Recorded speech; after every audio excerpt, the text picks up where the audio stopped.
The morning Josephine Kingsley found a stranger mending her broken fence line at the edge of the south pasture. She nearly shot him. She had been up before dawn, as she always was, pulling on her worn leather boots and wrapping her dark hair into a braid that fell between her shoulder blades. The spring had been cruel that year, 1882, in the hill country of central Texas, and the land had answered cruelty with cruelty. The creek had flooded twice, taking 2 sections of fence with it, and the cattle she had left after the banker's last visit were restless, pressing against the weakened posts as though testing the very limits of what remained. Josephine had buried her husband, Thomas Kingsley, 9 months prior, and in those 9 months she had come to understand exactly how thin the line was between a woman who owned land and a woman who lost everything. She came around the bend of the creek trail with her rifle balanced across her forearm, expecting to find the Dunn brothers' cattle wandering through her gap again, and instead she found a man. He was tall, broad through the shoulders, wearing a dusty brown hat that had seen better years and a canvas shirt with the sleeves pushed to his elbows. His hands were working quickly and surely, threading wire through the posts with the practiced ease of someone who had done it 1,000 times. He had a horse tied to a cottonwood nearby, a big buckskin gelding, and on the ground beside him was a proper coil of barbed wire that Josephine certainly had not purchased. She raised the rifle. "You want to tell me what you think you are doing on my land?" He did not startle. He turned slowly, the way a man turns when he has nothing to hide and no reason to rush, and he looked at her with eyes the color of creek water after a rain, somewhere between gray and green and impossible to name. He had a jaw that looked like it had been carved from the same limestone that made up the hills around them, and a 2-day growth of beard that suggested he had been traveling. "Fixing your fence," he said simply. "I can see that," Josephine said. "I am asking why." He tilted his hat back a fraction and glanced at the gap in the fence line, then back at her. "Because it needs fixing." She kept the rifle level. She was not afraid of him exactly. She was afraid of the way the world worked in 1882, the way men appeared on a widow's land with helpful intentions that turned into something else entirely before long. She had already had 3 such men come calling since Thomas died, each one more certain than the last that what Josephine Kingsley really needed was a husband to manage her affairs for her. "Who sent you?" she asked. "Nobody." "Where did you come from?" "West of here, Abilene most recently." She studied him for a long moment. The fence he had already repaired looked solid, better than solid. He had used good wire and driven the posts deeper than the originals had been set. The work was honest, whatever the man himself was. "I did not ask for help," she said. "No, ma'am, you did not." He went back to working the wire. "You can shoot me if you want, but you might consider letting me finish the fence first." Josephine lowered the rifle slowly, not because she trusted him, but because the fence needed finishing and she had 4 other tasks waiting on her before noon. "I am Josephine Kingsley," she said. "This is my land." "I know," he said. "I asked in town. Owen Stone." He did not offer his hand because his hands were full of wire and pliers, but he nodded at her with the kind of respect she had learned was actually rare in men. "You asked about me in town." She did not like the sound of that. "I asked about who owned the Kingsley spread. I heard in Fredericksburg that the land was struggling. I am a man who knows cattle and fencing and irrigation. I needed work." "I cannot pay you," she said flatly. "If that is what you are building toward, I will save us both the conversation. The bank holds notes on this land that my husband took out before he died. I am paying those notes down. There is nothing left."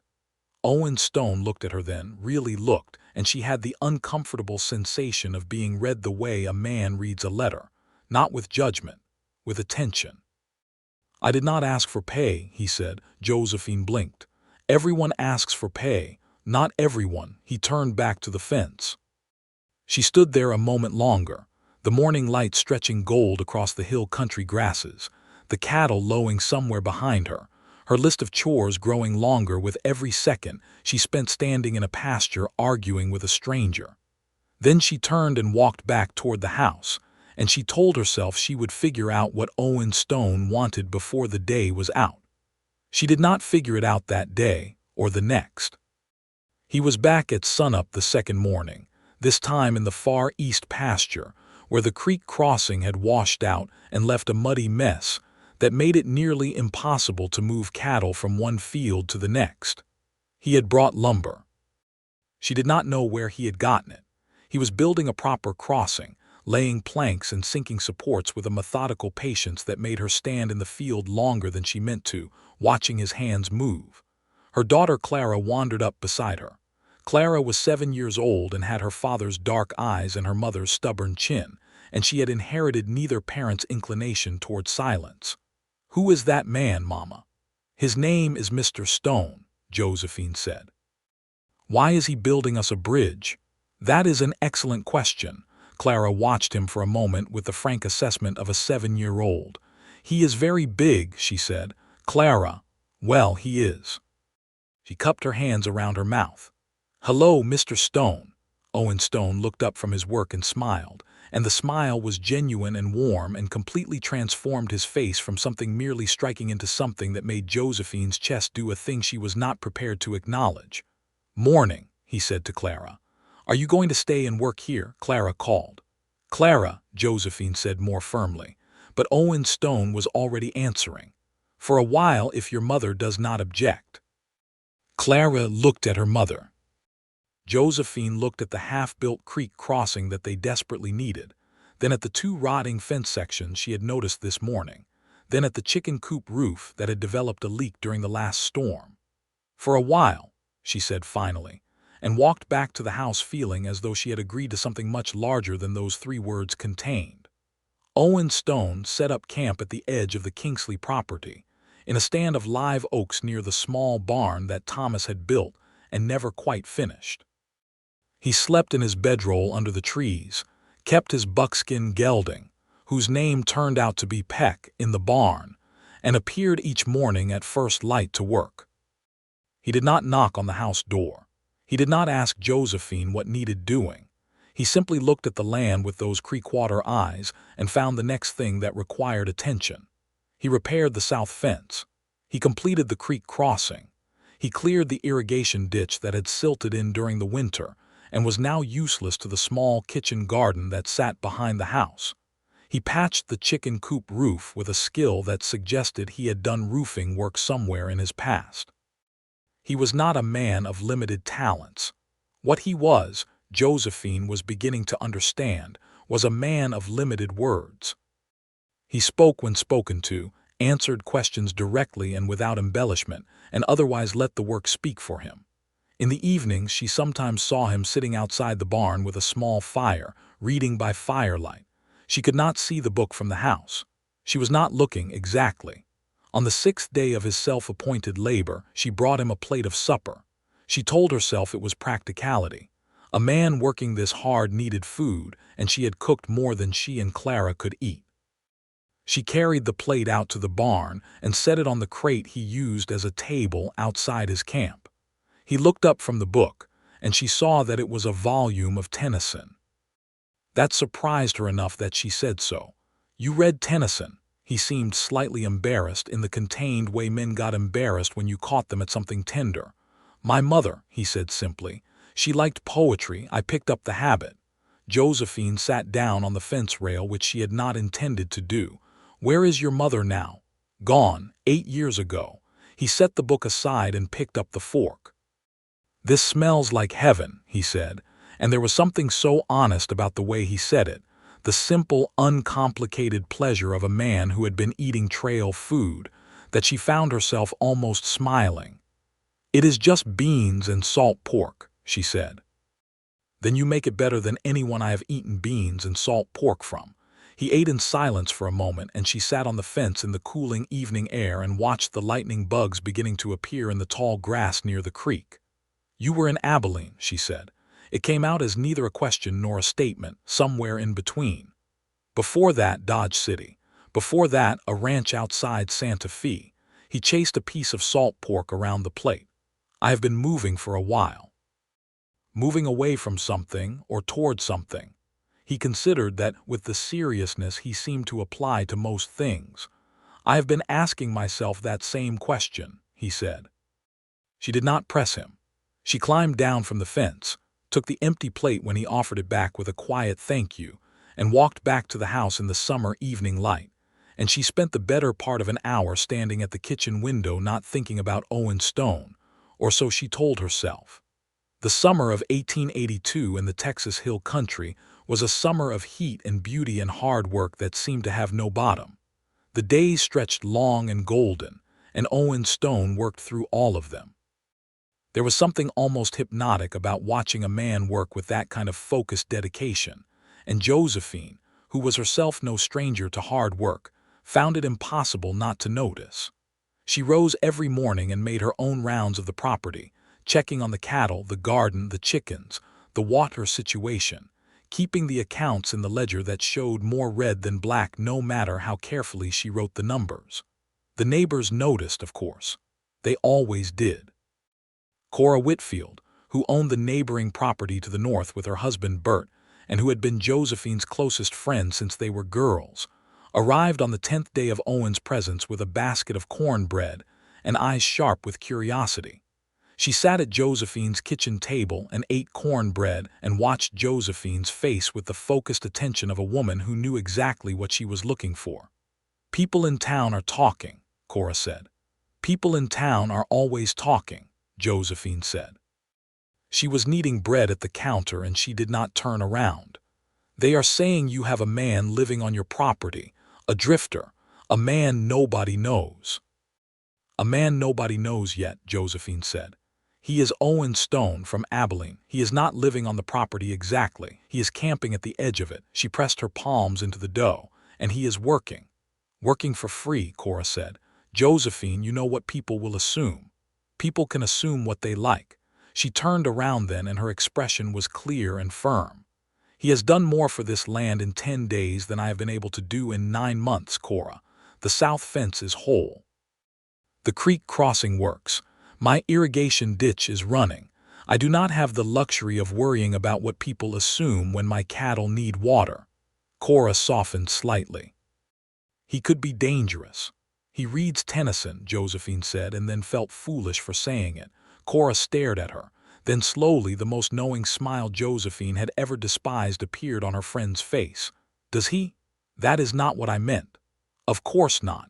Cora pulled apart another piece of corn bread, utterly serene. "What is he like, this poetry-reading man who works your land for nothing?" Josephine thought about how to answer that.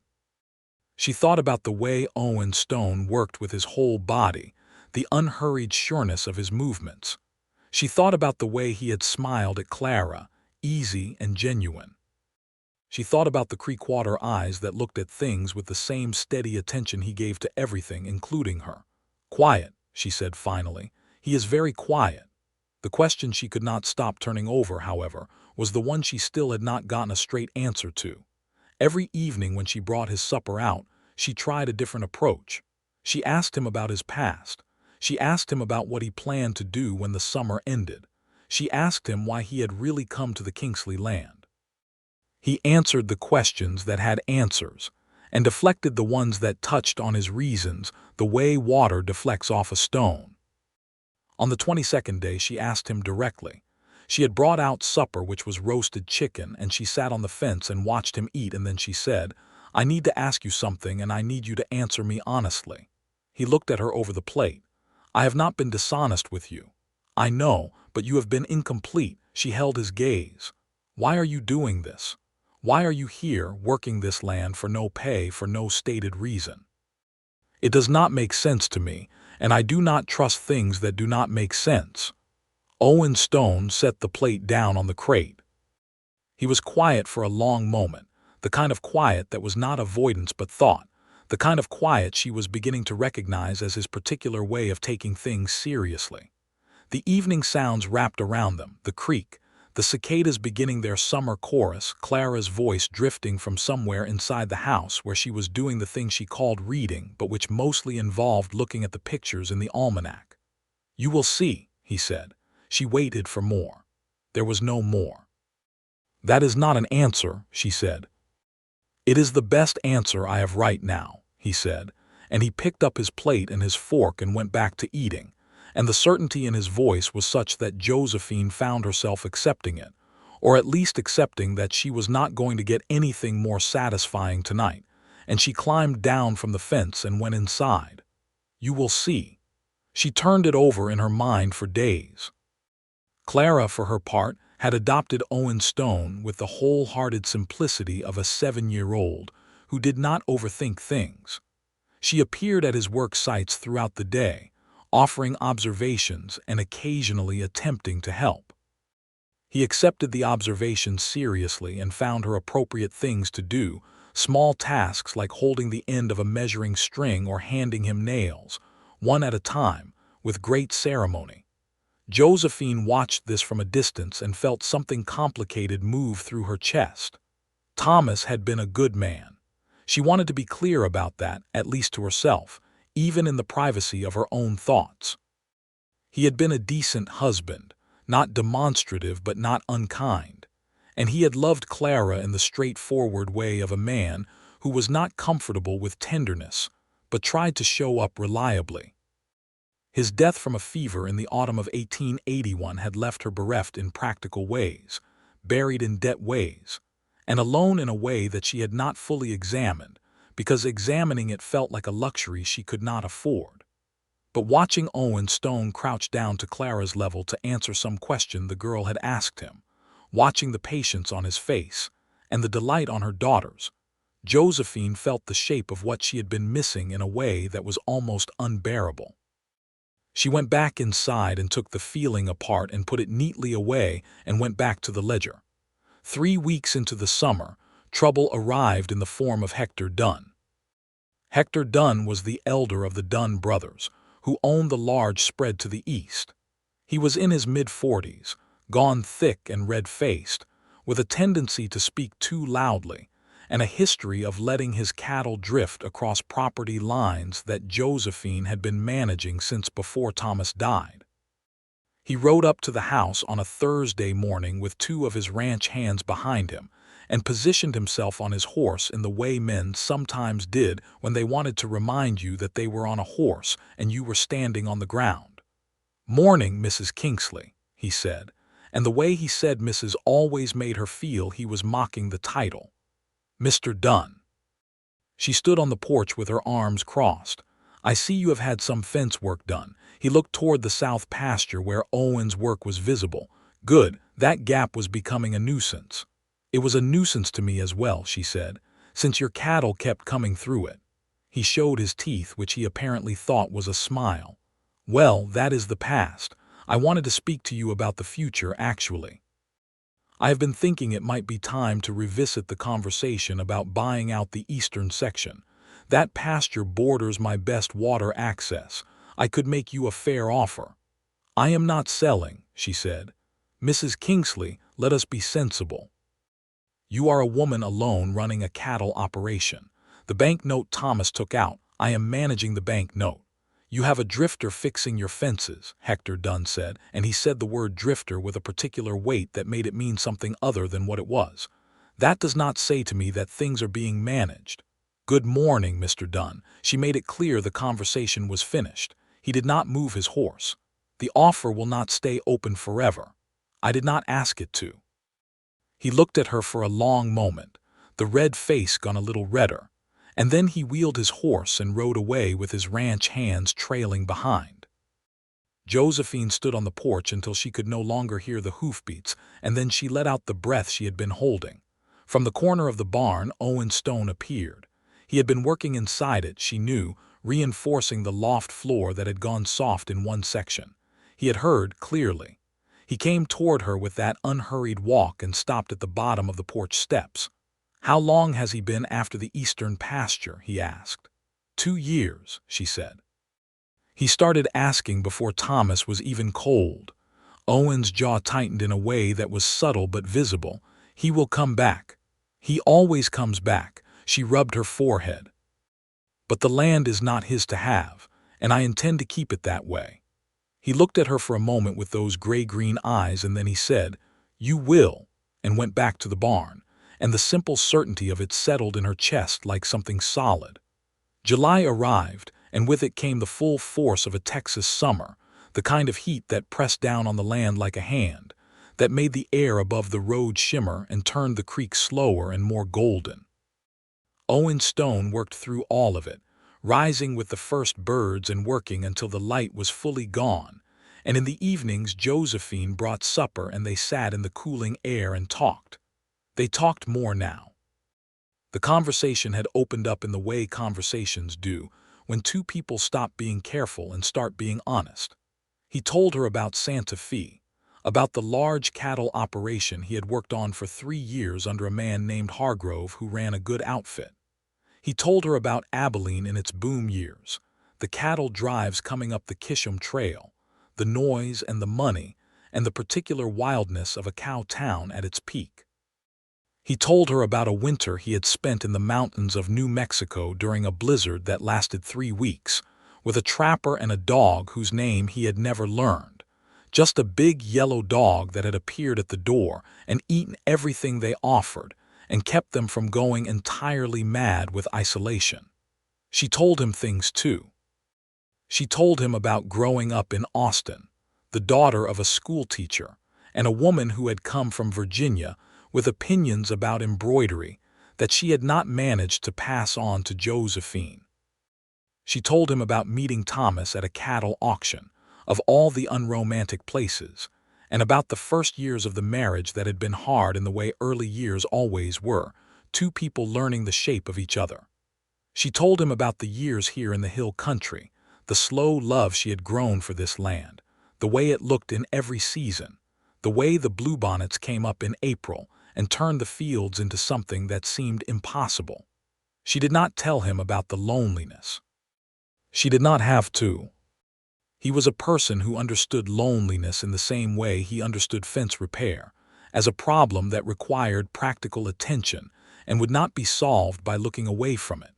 Clara had become his shadow. She appeared at his elbow with questions and commentary, and increasingly with her own small contributions to the work. Owen showed her how to hold a hammer, how to measure properly with a string, how to read the weather by watching the cattle's behavior. Clara absorbed all of it with the greedy intellectual appetite she brought to everything, and reported it all back to Josephine in detail over supper. One evening in late July, Josephine came to the barn with supper and found Owen teaching Clara how to identify the stars. They were lying in the dry grass outside the barn, and Clara was pointing at the sky while Owen named what she pointed at.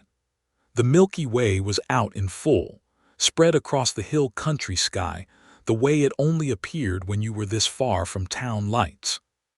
Josephine stood at the edge of the light and watched them and felt something so large and so sweet move through her that she had to press her hand to her sternum.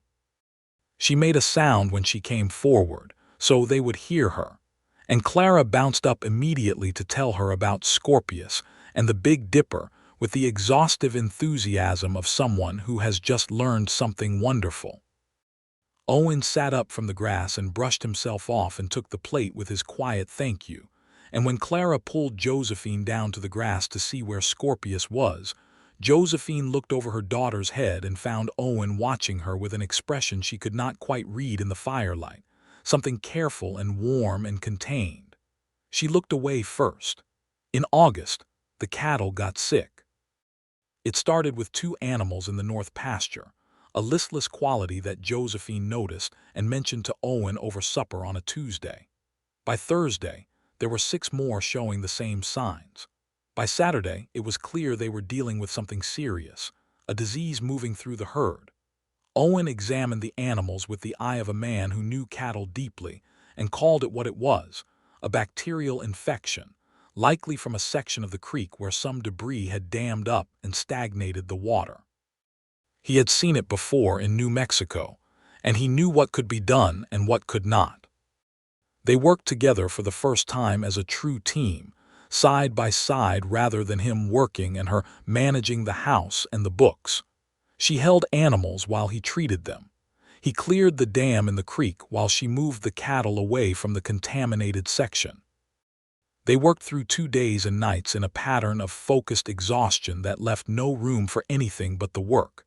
And when the fourth morning came, and none of the sick animals had died, and 4 of them were visibly improved, they sat together on the fence of the north pasture in the early light, and Josephine covered her face with her hands and breathed. Owen's hand settled on her shoulder. Just for a moment, just the weight of it, warm and certain. Then he removed it. "You did not lose any of them," he said. She lowered her hands. Her eyes were dry. She was not a woman who cried easily, but the relief was so profound that she was dizzy with it. "We did not lose any of them," she corrected.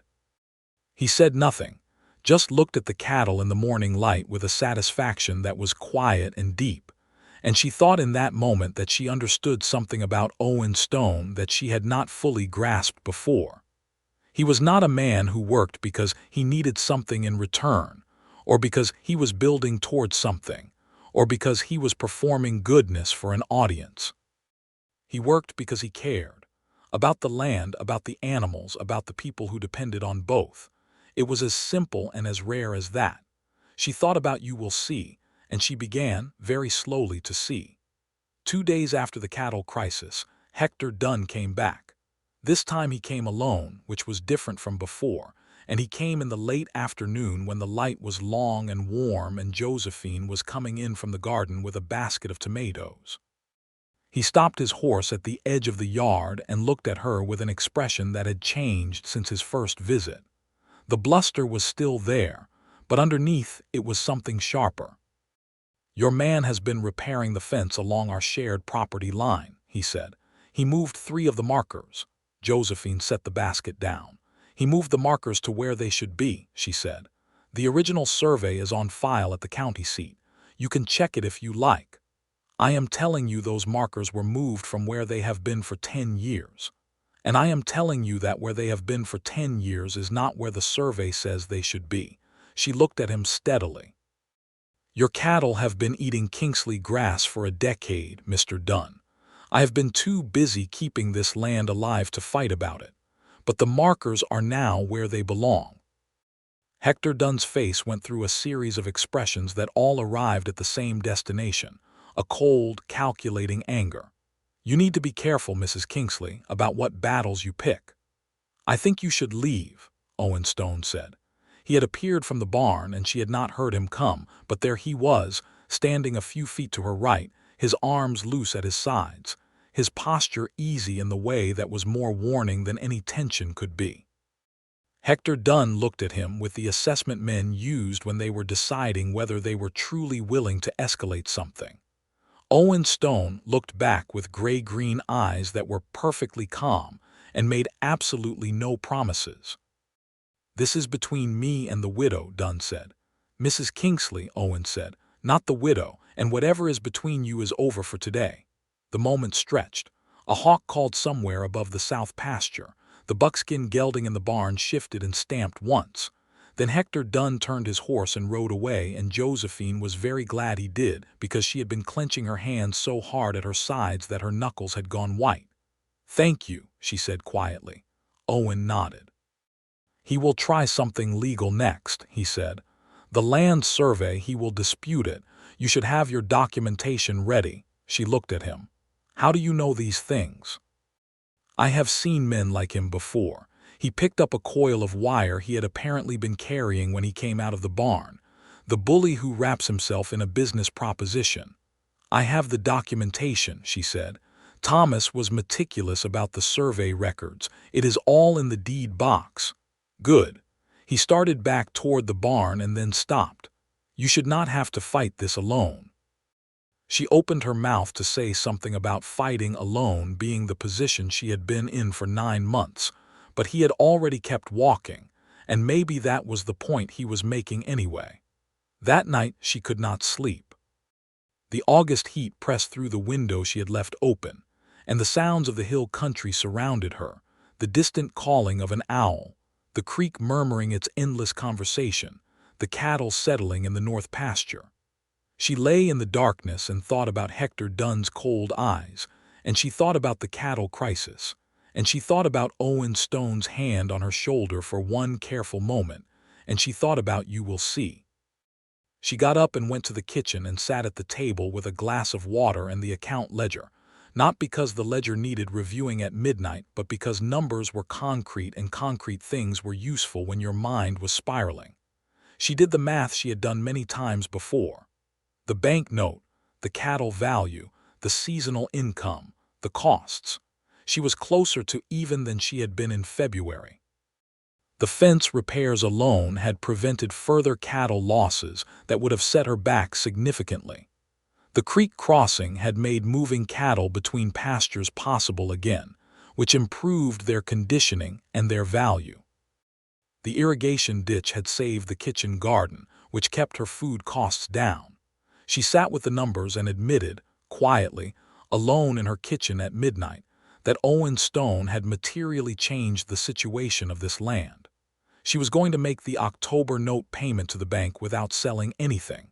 She had not been sure of that in June. She closed the ledger and put her hands flat on the table and thought about what that meant, not the practical meaning. The other meaning, the one she had been walking carefully around for weeks. In the morning she went out earlier than usual and found him already at work, building a better windbreak on the western side of the north pasture, stacking flat stones in the way he had learned somewhere in his travels. She brought him coffee, the first time she had done that, and he took it with something in his eyes that was very close to surprise. "I have a question," she said. "You usually do," he said, and his voice had the quality of a smile even if his face did not fully show one. A real question, not about the fence or the cattle. He drank his coffee and watched her. "All right." She sat down on the stone wall he had started. "Where did you intend to go when summer was over?" He was quiet for a moment. The morning birds were loud around them, the mockingbirds and the meadowlarks doing their full summer performance. "I had not decided," he said. "Had not," she said, past tense. He met her eyes and something passed between them that was significant and quiet and terrifying. "Had not," he confirmed. She looked at the stone wall. "You are building this to last," she said. "It is set deep. You used mortar on some of the courses. Stone work needs to be done right or it falls apart in a season. You are building it as though someone is going to be looking after this land for a long time," she said. "Someone is," he said simply. She looked at him then. "Why, Owen? And I want more than you will see. I deserve more than that." He set down the coffee cup on the flat top of the wall and turned to face her fully. The morning light was in his eyes, making them more green than gray, and his face was open in a way it was not always open.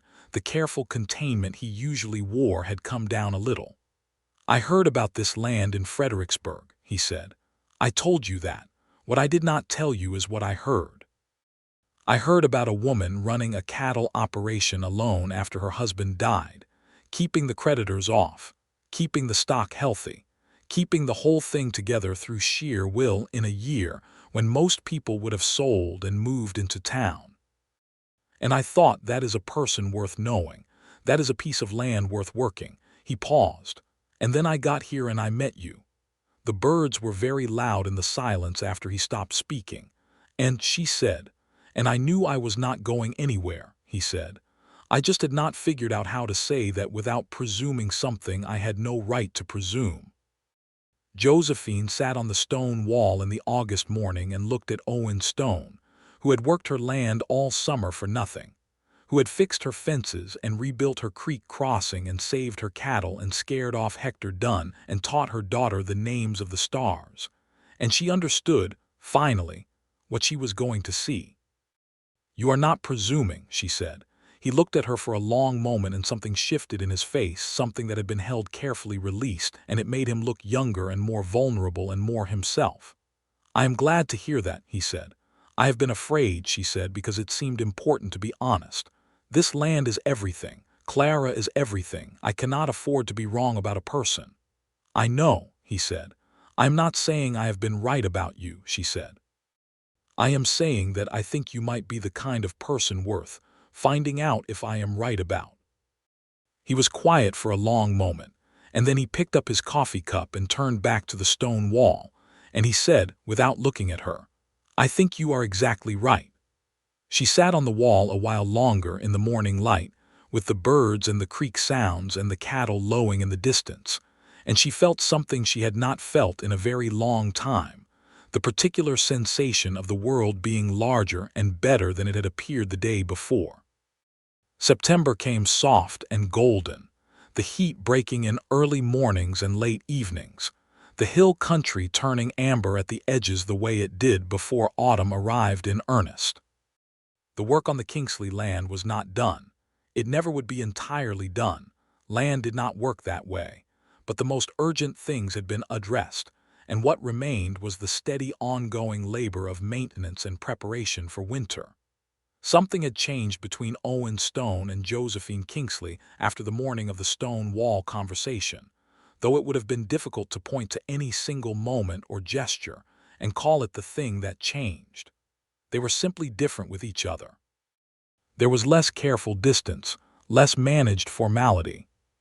He still camped at the edge of the property in his bedroll under the live oaks, because propriety was not merely a word in 1882, and Josephine was aware of what people said and what they did not say.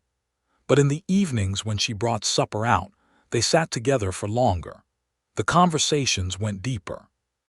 He told her about his father, who had been a hard man in the way of the frontier, not cruel but undemonstrative, a man who expressed care through action and never through words, and how he had grown up uncertain what he felt about that until he was older and understood that some love is built from work rather than words.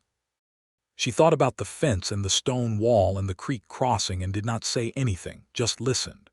She told him about the time before Thomas was sick, when they had talked about expanding the herd and maybe someday buying the northern parcel from old Mr. Weston, who had died without heirs and whose land had reverted to the county. She said she still thought about that land. Owen listened and said nothing until she was done, and then he said, "That land is still available, you know." "County has not sold it, I checked." She stared at him. "You checked?" "I was in town last week for wire," he said. "I asked at the county office." She did not know what to do with a man who went to the county office to ask about land availability on her behalf without being asked. She said, "That is not your concern." But she did not mean it the way it sounded, and by the small movement at the corner of his mouth, he knew she did not. Cora Whitfield came for tea one Saturday in mid-September and sat at Josephine's table and watched her with the radar of a woman who had known her for 20 years.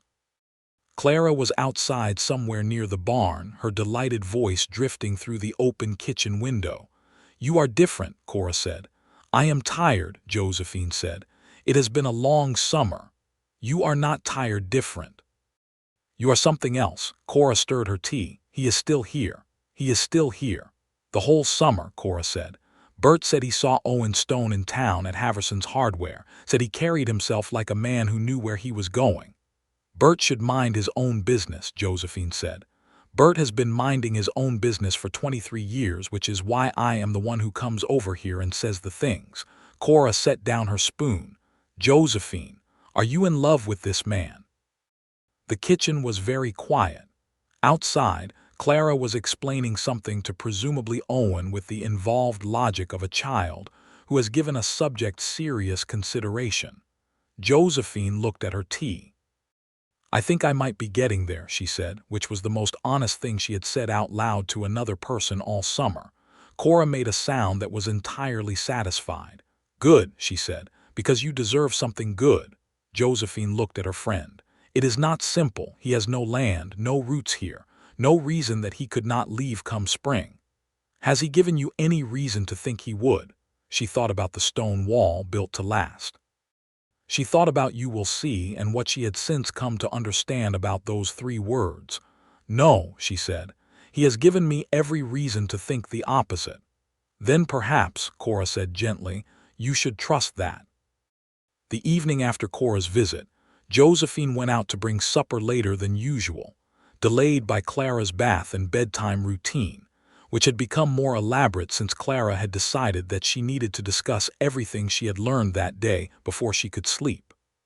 Josephine arrived at the barn in the last of the twilight to find Owen not at his camp, but sitting outside the barn door with a piece of paper and a pencil, drawing something.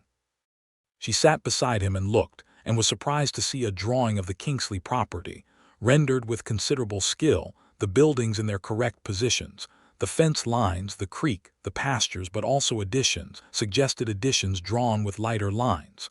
A second barn where the old leaning structure had been. A better chicken yard. A proposed route for extending the irrigation ditch. And in one corner the Weston land outlined and labeled, connected to the Kingsley property by a dotted line. She looked at the drawing for a long time without saying anything. "I am not presuming," he said quietly. "It is just thinking on paper." "This is months of work," she said, tracing the irrigation extension with one finger. "Years, maybe.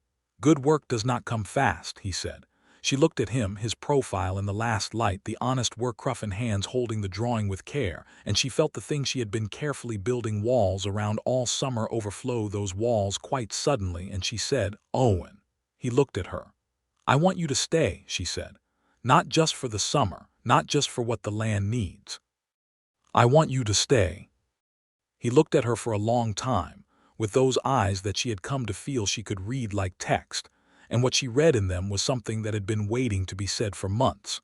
He folded the drawing carefully and set it aside, and then he reached over and took her hand where it was resting on the bench between them, and he held it in his larger, rougher one, and the contact was so simple and so sufficient that she felt tears prick her eyes, which almost never happened. "I have been staying," he said. "I just needed to know you wanted me to."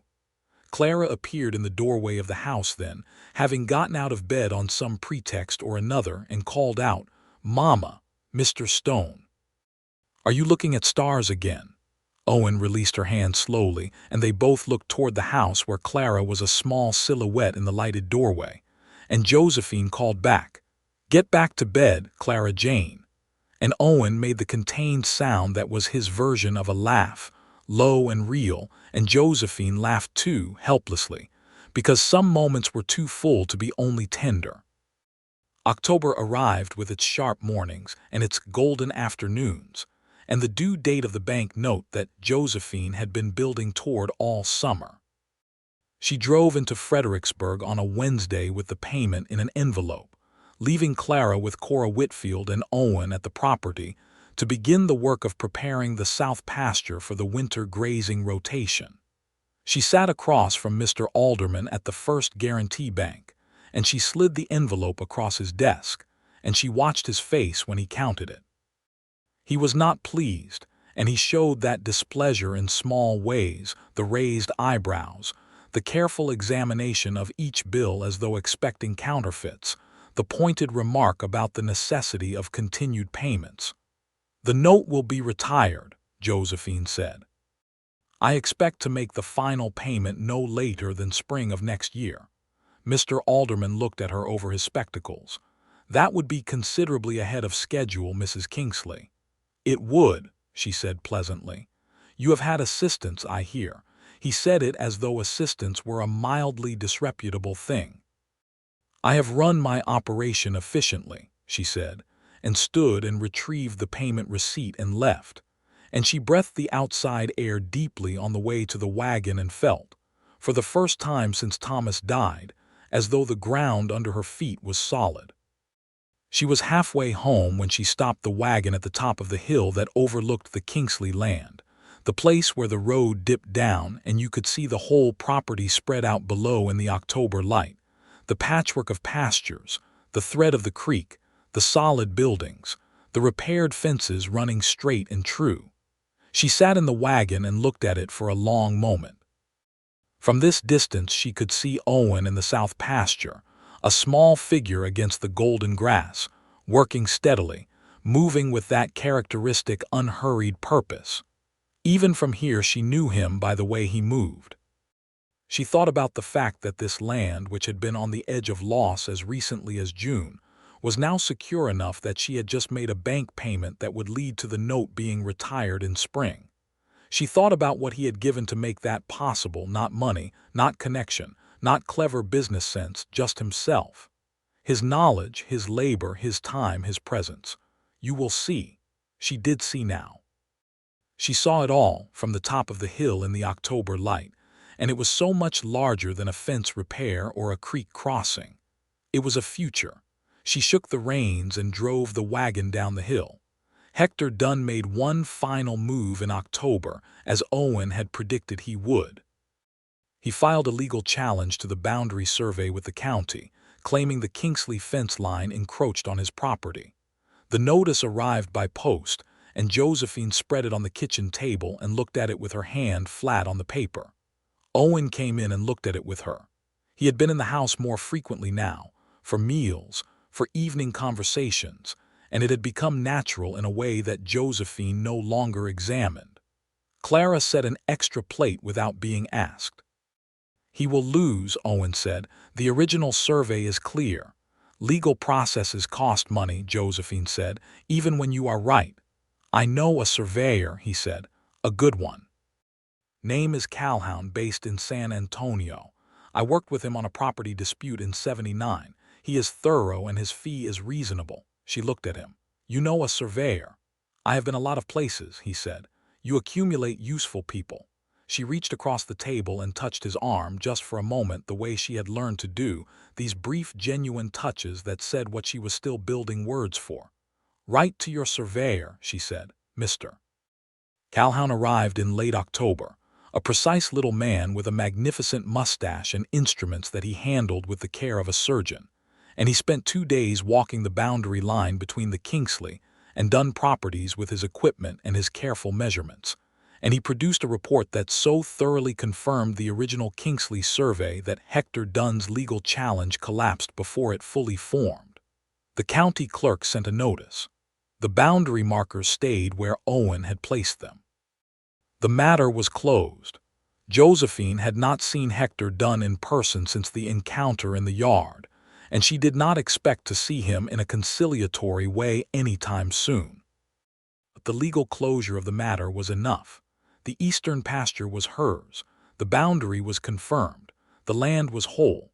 She found Owen at the stone windbreak, adding a final course of stones to the eastern end, and she walked out to him through the amber grass and she told him about Dunn's challenge being dismissed, and the look on his face was satisfaction without any performance, just the deep, quiet gladness of something resolved correctly.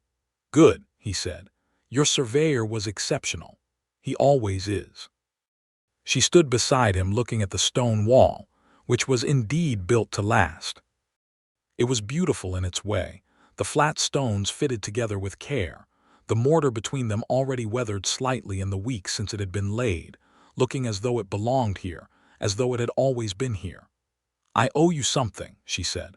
"You do not. I owe you honesty at least." She turned to face him, and the October light was warm on his face and in his eyes, and she felt the thing she had admitted to Cora Whitfield rise up with the definiteness of something ready to be said. "I love you," she said. "I do not know exactly when it happened. I know it is real, and I know I am certain of it, and I thought you should know." He looked at her for a moment with an expression that crossed through surprise and landed in something much more tender. He reached up and touched her face with one hand, the same hand that had fixed fences and built walls and repaired crossing planks and treated sick cattle, calloused and warm against her cheek, and he said, "Josephine, I have loved you since the middle of June. I have been working my way up to being worthy of saying it." She laughed at that, because it was so entirely like him. "You are the most worthy person on this land," she said. "You built most of it." "You kept it," he said. "The building was the easy part." She leaned up and kissed him, there at the stone windbreak in the October afternoon, in the hill country of Texas with the cattle in the distance, and the creek running clear, and the whole solid reality of the Kingsley land spread around them. He kissed her back with a contained warmth that was entirely him, thorough and genuine, and without performance, the way he did everything. When she stepped back, his hands were on her waist and neither of them moved away immediately, standing in the warm October light with the wind moving through the dry grass around them.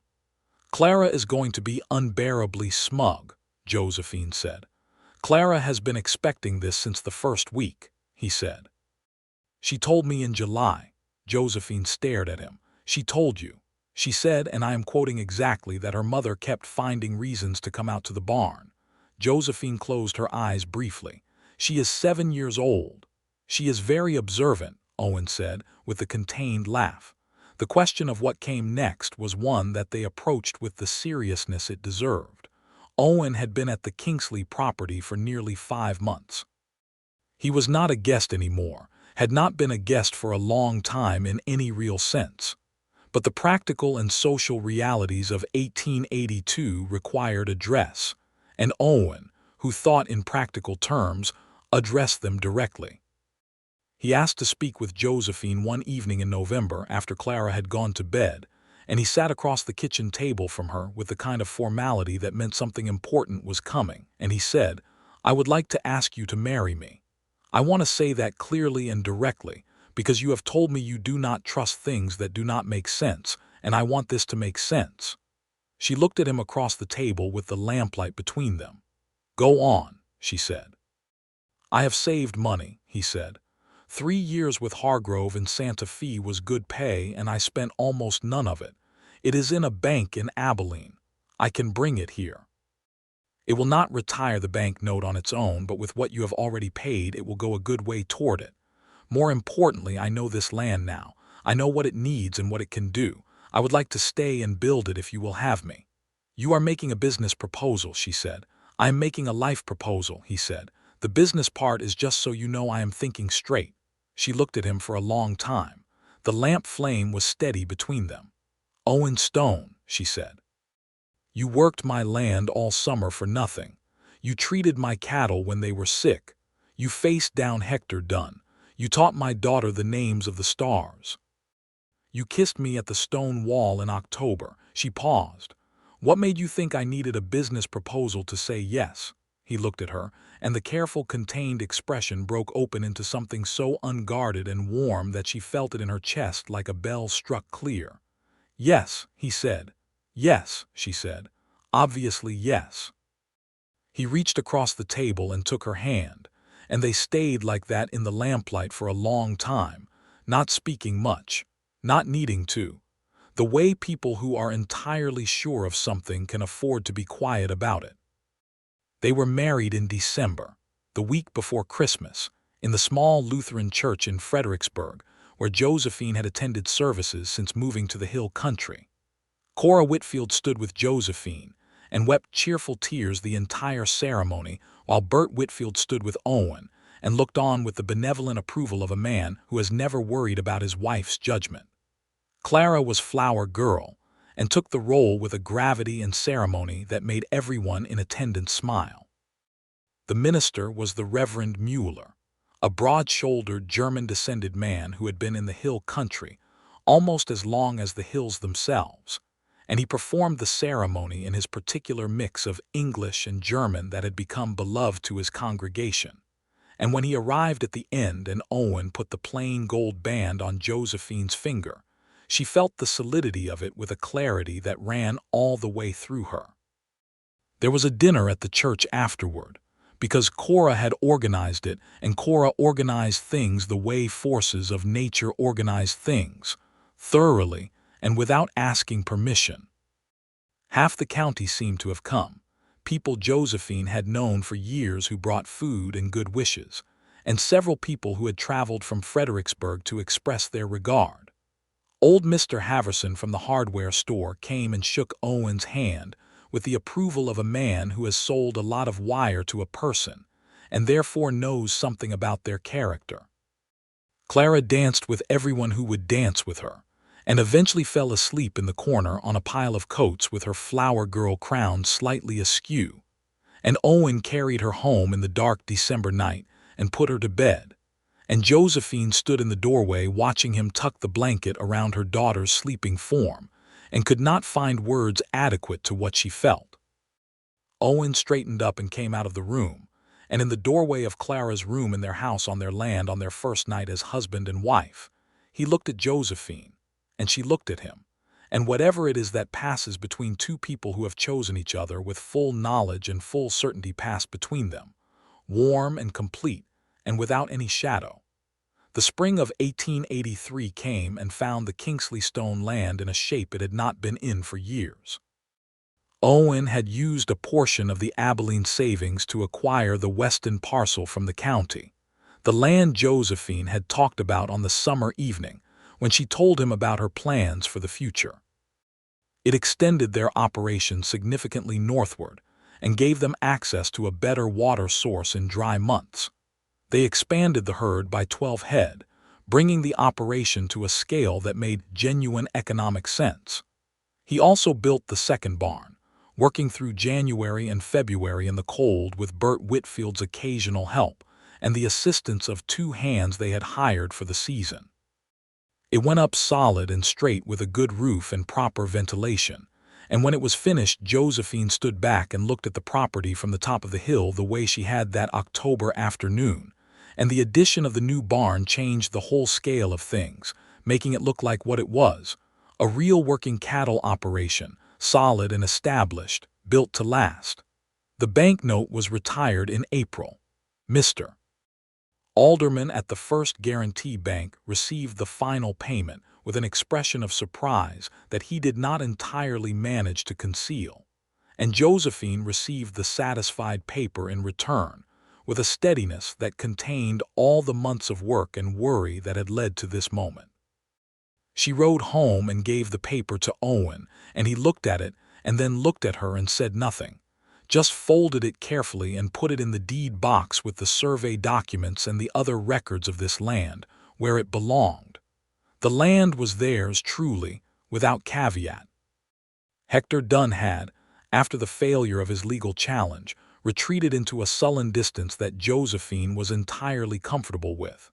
He had stopped pushing at the boundaries and stopped making offers on the eastern pasture, and she heard from Cora that he had gotten himself into a legal dispute with a larger rancher to the south that was occupying his attention and his litigious energy. She wished him neither well nor ill. She simply did not think about him, which was the best possible outcome. Summer came again, and this summer was different from the last. This summer Owen worked the land not as a stranger earning his place in a story he had not yet explained, but as the man who lived here, who had coffee every morning at the kitchen table across from his wife, who knew which creek crossing got slippery after rain, and which section of the south fence needed watching in dry weather. He knew the cattle by their individual temperaments. He knew that Clara's afternoon moods were directly correlated with whether she had eaten enough at noon. He knew that Josephine's way of thinking through a problem was to go quiet for a while and then say the solution as if it were obvious, and that this was not dismissiveness, but just the way her mind worked. In the evenings they sat on the porch of the house, in the summer air, and talked about everything and nothing. Clara frequently joined them until bedtime. Sometimes Owen read aloud, from Tennyson or from the novels that Josephine ordered from a bookseller in Austin, and Clara would fall asleep against her mother's side, listening to the voice of the man she had begun calling Pa with the easy certainty of a child who has decided something and sees no reason to belabor it. The first time she said it, on a morning in February when Owen came in from the barn with mud on his boots, and Clara looked up from her breakfast and said, "Pa, you are tracking mud." Owen had gone completely still for a moment and then looked at Josephine over Clara's head with an expression that was so open and undefended that Josephine had to look at her coffee cup. He was a good father. Not in the way of a man performing the role, but genuinely, naturally good at it, patient with the questions, interested in what interested Clara, consistent in the way that children need and are fed by. Clara, who had lost her father at 6 and had grown quiet in certain ways after that, the particular quietness of a child managing a grief too large for her vocabulary, had opened back up over the course of the year like a window being raised. In late summer of 1883, Josephine understood she was expecting a child. She told Owen on a Tuesday evening on the porch, after Clara was in bed. She said it directly because she was a direct person, and she watched his face go through a sequence of expressions: surprise, delight, a careful checking of her expression to see how she was receiving this news, and then delight again, unchecked. He reached over and took her hand in the way that had become their particular language. "Are you well?" he asked, which was the first thing he asked. "I am well," she said. "Are you happy about it?" She thought about the question, which deserved a real answer. "I am," she said. "I am also aware that it will be complicated." "Most worthwhile things are," he said. "You are relentlessly sensible," she said, but she was smiling. "One of us has to be," he said, which was so unexpected coming from him, the deliberate, quiet man, that she laughed out loud on the porch in the summer dark. And he laughed too, and Clara called from inside asking what was funny, and Josephine called back that it was nothing, and Clara said that was not a real answer, and Owen said quietly to Josephine only, "She is exactly like you," and that made her laugh again. Clara was told the following Sunday. She received the news with an expression of profound seriousness, processed it for approximately 30 seconds, and then said, "Is it going to be a brother or a sister?" "We do not know yet," Josephine said. "I would prefer a brother," Clara said. "I have read that sisters can be difficult." "Where did you read that?" Josephine asked. "In several places," Clara said vaguely, which meant she had not read it anywhere and was offering it as established fact. Owen's expression was admirably controlled. "We will see," Josephine told her daughter. The pregnancy was not an easy one in its early months. The hill country summer was hot, and Josephine was tired in ways she was not accustomed to being tired. And there were mornings when she stood in the kitchen with her hand on the counter and breathed slowly and told herself that the day was manageable. Owen took on more of the outdoor work without comment and without making her feel that anything was being taken from her. He found the balance that good partners find, doing more without making it smaller. She caught him once in September, sitting at the kitchen table with her account ledger and a piece of paper, working through the winter projections. She had not asked him to do it. He looked up when she came in, not guilty but simply present, the way he was always present. "The North herd can go to winter pasture by mid-October," he said. "If we rotate them through the western section first, they go into winter in better condition. Should improve the spring calf numbers." She sat down across from him and looked at his calculations. They were careful and correct. "You know," she said, "when I first met you I thought you might be trying to take something from me." He looked at her steadily. "I know. I was very wrong," she said. "You were being careful," he said. "That was right, you did not know me." "I know you now," she said. He held her gaze, and that thing passed between them again, the large, quiet thing that did not need words. And then he turned back to the ledger calculations, and she got up and put the coffee on, and they spent the morning in the kitchen together, working and talking, the particular partnership of two people who have built something real. The boy was born in March of 1884, on a night when the hill country was cold and clear, and the stars were ferociously bright. Owen was in the room because Josephine had wanted him there, and because by 1884 on the Texas frontier, what a woman wanted in her own house held some weight at least within the walls of it. The midwife, Mrs. Bauer, was a formidable woman who had delivered more babies than she could remember, and who had decided that Owen Stone was a man of good sense when he did exactly what she told him to and did not argue. The baby announced himself with the specific vocal energy of a person who intends to make his presence known, and Josephine held him in the lamplight of their bedroom and looked at the small red face and the dark hair, and felt the familiar overwhelming love that children produce in parents who had no idea they had that much love available. Owen sat beside her on the edge of the bed and looked at his son with an expression she had never seen on him before, something so raw and wondering that she reached out and put her hand on his arm. "What do you want to call him?" she asked. They had discussed names, but nothing had been settled with certainty. He looked at the baby and then at her. "Thomas," he said. "For your husband, for Clara's father. He should be remembered in this house." She looked at him for a long moment and felt her throat tighten in a way that she allowed. "Thomas James Stone," she said. "James for your father." He nodded once, and she saw what it meant to him clearly in his face. He reached out and touched the baby's hand with one careful finger, and the baby gripped the finger with the reflexive strength of newborns. And Owen made a sound that was very quiet and entirely undone. And Josephine put her arm around him there on the edge of the bed. And they stayed like that for a while, the three of them, in the lamplight of the room that was now entirely and irrevocably theirs. Clara met her brother the following morning with the expression of a person who has considered a situation thoroughly and decided to approve of it. She looked at Thomas James for a long time, and then she said, "He is very small." "He will grow," Owen said. "Obviously," Clara said with the tolerant patience of an 8-year-old explaining something to an adult who has stated the obvious. "I meant right now he is very small." "Right now he is very new," Josephine said. Clara considered this.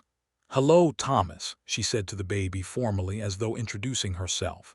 "I am Clara. I will teach you things." Owen looked at Josephine. Josephine looked at Owen. In their eyes was the same helpless, delighted recognition of the fact that Thomas James Stone had absolutely no idea what he had arrived into, but that whatever it was going to be interesting. The spring of 1884 was the most beautiful spring Josephine could remember, or perhaps it was simply that she was looking at it differently. The bluebonnets came up in April and turned the Kingsley Stone pastures blue-purple and extraordinary, the way they always did. But this year she walked out into the middle of them with Thomas in her arms, wrapped in a blanket, his eyes just beginning to focus on the world with the startled intensity of new vision. She held him up in the blue field, and the Texas sun was warm, and the sky was the particular blue it was in April, endless and clear. And she thought about the morning 2 years ago when she had come around the creek trail with a rifle and found a stranger mending her fence. Owen appeared from the barn and walked across the field toward her, and the cattle grazed at the far end of the pasture, and the creek murmured in its bed, and the bluebonnets went on forever. And she watched him come across the field and felt the specific quality of a happiness that has been built rather than given, that has been earned through work and honesty, and the willingness to trust something that did not at first make sense. "He is awake," Owen said, arriving beside her and looking at Thomas with the expression he always had when he looked at the baby, the wonder that had not worn off in 4 weeks and showed no sign of wearing off. "He is always awake," Josephine said. "He disapproves of sleeping." "He is my son," Owen said. "He has opinions." "Your son," she said. "He has my opinions, perhaps. You simply do not argue about yours." He looked at her and smiled, the full smile, not the contained one, the one she had come to understand was her particular territory. "You are going to make me agree with you," he said. "You already do," she said. And he laughed and took Thomas from her so she could have the use of both her hands. And he held the baby against his chest, and the baby grabbed his shirt with small definite fists. And Owen looked out over the blue pasture of the Kingsley Stone land with the expression of a man who has arrived exactly where he was meant to arrive. Josephine stood in the field and looked at her husband holding her son in the bluebonnet field and breathed it in deliberately, the whole of it. The smell of the spring flowers and the hill country air, and the sounds of the land that was theirs. Cora Whitfield visited for supper that evening and held Thomas with the practiced ease of a woman who had 3 children of her own, and declared him magnificent, which he was. And she sat at the Kingsley Stone table and ate Josephine's cooking and watched the two of them, the way they moved around each other in the kitchen, the conversation that went through words and also through the smaller language of people who know each other very well. And she said, when Owen was in the next room putting Clara to bed at Clara's insistence that he tell her a story, "I told you." "You told me nothing," Josephine said. "I told you everything," Cora said serenely. "I told you to trust it, and look." Josephine looked at the kitchen around her, the good solid walls of the house, the lamp burning on the table, the sound of Owen's voice from the next room telling Clara a story about a man who crossed a very large mountain on a horse named Peck, which was clearly not a story from any book but from something more direct. "I see," Josephine said, and she meant it in every way there was to mean it.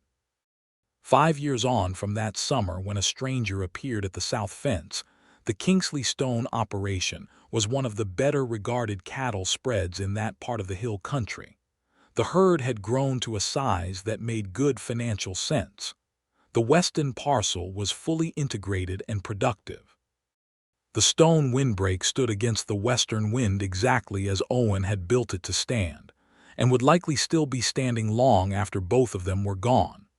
Clara was 12 and brilliant, and had developed a specific passion for natural history that expressed itself in a collection of pressed plants and carefully labeled specimens that occupied one shelf of the bookcase and threatened to expand.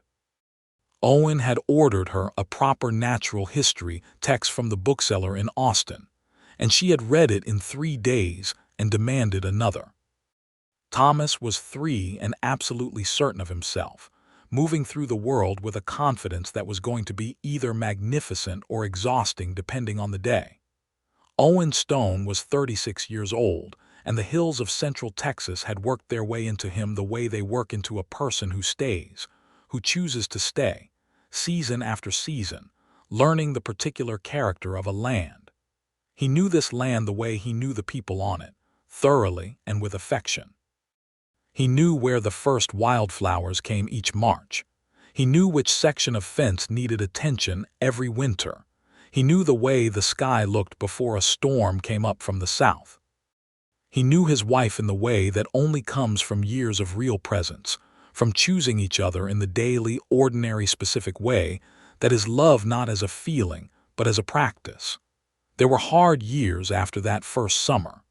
1886 brought a drought that tested the cattle operation and required selling off more animals than either of them wanted. 1888 brought a run of bad luck with equipment, with a wagon axle breaking at exactly the wrong time, and then the grain store taking damage from a leaking roof before Owen caught it. Life on the frontier in the 1880s was not a smooth progression. It was a series of managed difficulties, and they managed them together, with the same practical partnership they had established in the first months. But the good years were very good. The year Thomas learned to ride, 4 years old and absolutely certain on the back of Peck's daughter, a gray mare they called Silver because Thomas had named her, and Thomas had been reading the wrong kinds of stories.